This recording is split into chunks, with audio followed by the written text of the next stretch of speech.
안녕하세요. 영화비평 중독가의 독입니다. 오늘은 장혜모 감독의 놀랄만한 데뷔작 붉은 수수밭의 한 장면으로 여러분께 말씀드리려고 합니다.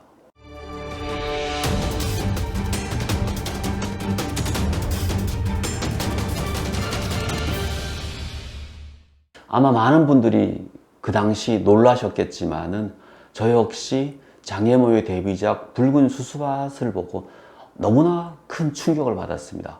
중국에도 영화가 있구나, 약간 과장하자면 정말 그런 큰 생각을 했습니다. 그리고 저렇게 강렬하게 잘 만들 수 있구나, 도대체 저 사람은 누구인가 하는 생각이 들었습니다.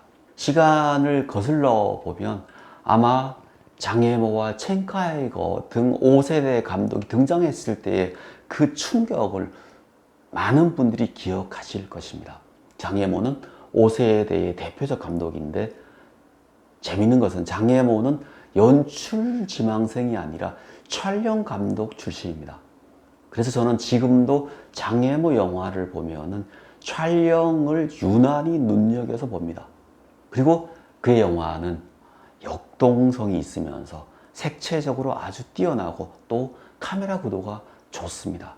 그리고 초기에 그는 이 모든 것들을 합쳐서 서구의 중국적인 영화란 무엇인가를 알린 감독이 되었고, 그래서 유럽 영화계에 중국의 영화가 존재한다는 것, 더구나 뛰어난 영화가 있다는 것을 보여주었습니다. 그리고 그 대표작이 붉은 수수밭입니다.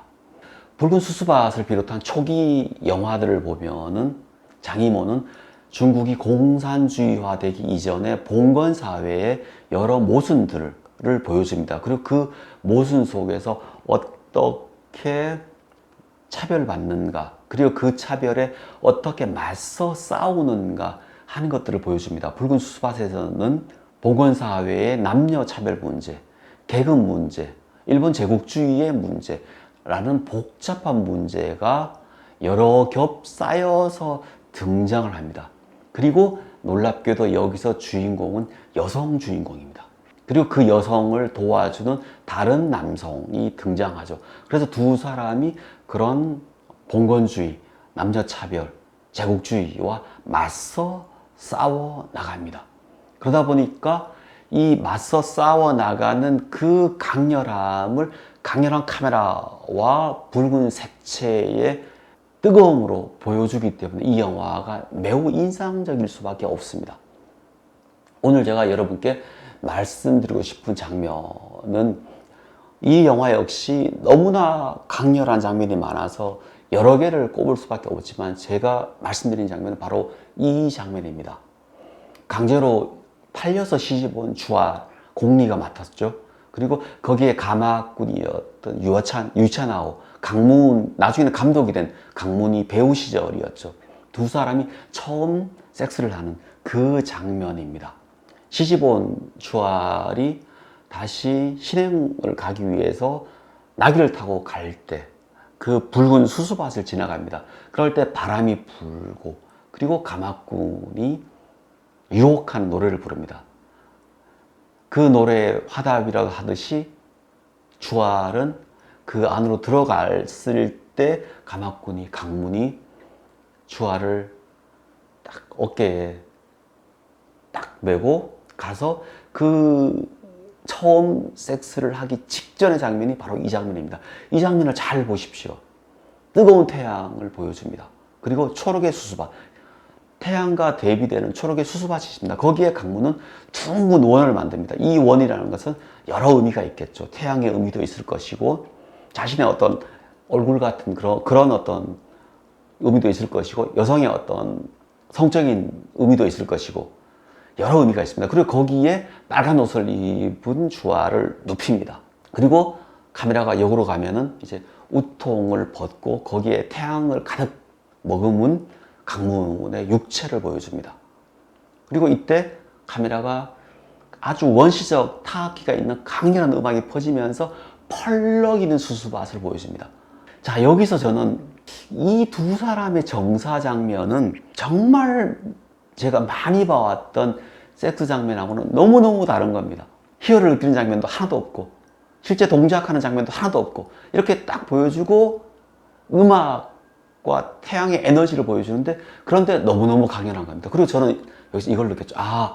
원시적 에너지, 그러니까 자연 속에서 자연과 하나가 되는 남녀가 저렇게 하나가 되는 그 장면을 장이모는 이런 식으로 보여주었구나. 남녀가 서로 사랑하는 게 아니라 중국이란 오랜 역사를 가지고 있는 곳에서 그 오랜 역사 속에 살아온 두 남녀가 저렇게 자연과 대지와 태양과 하나가 되어서 몸을 합쳤을 때 비로소 하나가 되었구나 하는 걸 알게 됐죠. 그리고 이 섹스 장면 이후로 나레이션으로 추화를 샀던 그 주인이 살해되었다. 살해범은 누군지 모른다 라고 나옵니다. 이렇게 나레이션을 해도 우리가 이해할 수 있는 것은 두 사람의 너무 강렬한 정사 장면이 있었기 때문에 우리는 누구나 시각적으로 벌써 살해범이 누군지 알 수 있기 때문에 그런 작은 나레이션으로 이해할 수 있도록 만들어 버리는 것입니다. 영화가 가장 중요한 것은 영화는 시각적 매체라는 것입니다. 영화는 대사 한마디보다는 그걸 시각적으로 보여주어야 하는데 촬영 감독 출신인 장혜모는 누구보다 그것을 잘 한다는 것을 바로 이 장면에서 보여주었습니다. 그리고 이 장면을 통해서 정사 장면의 남녀의 흥분과 쾌락을 보여주지 않고 그렇게 함으로써 기존의 영화들이 가지고 있었던 관음증적 도구 또는 남녀를 관음증의 대상으로 보지 않고 원시적 에너지로 가득 찬 대지의 아들, 딸로 그림으로써 그리고 놀랍게도 이 장면 두 사람이 이렇게 서로 몸을 합치지도 않고 카메라는 갑자기 컷되면은 강렬한 음악과 함께 펄럭이는 수수밭을 보여줍니다. 바람에 펄럭이고 그리고 태양빛을 받아서 온통 뜨거운 것 같은 그 모습, 그 클로즈업만으로 영화는 끝이 나버립니다. 그래서 저는 그 이후 나왔던 장혜모의 붉은 삼부작, 홍등, 국두 모두 같은 카테고리 안에 있고 같은 이야기를 그리고 있지만 가장 강렬하고 뜨거웠던 영화는 데뷔작인 붉은 수수밭이고 이 영화의 가장 핵심적인 장면은 바로 이 장면이라고 생각합니다. 지금까지 영화를 보면서 저는 남녀의 정사 장면을 그릴 때 이 영화처럼 근원적이고 원시적 열정으로 그린 섹스 장면을 보지 못했습니다. 그런 부분에서 저는 이 장면이 이 영화의 거의 모든 것을 보여준다고 생각합니다. 여러분께서 시간이 되시면 저는 이 영화를 다시 한번 천천히 보시라고 권하고 싶습니다.